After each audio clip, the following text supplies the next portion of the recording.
Looks like you enjoyed that. Delicious. Good, because it's your turn to do the dishes. Mom, all done? No, dear, still working on mine. I'll bring it in soon.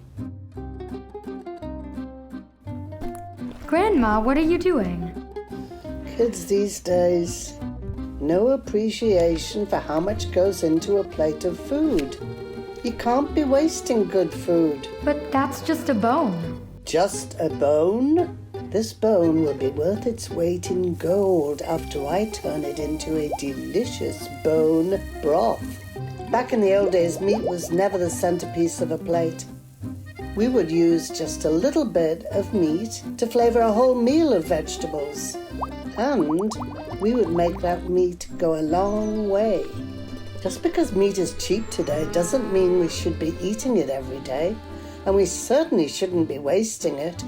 You have no idea how much food and water and land it took to produce that steak. And I'm going to make the most of it. I'm going to make a tasty bone broth that we can use to flavor just about anything we cook. Or you can heat it up and just sip it on a cold day.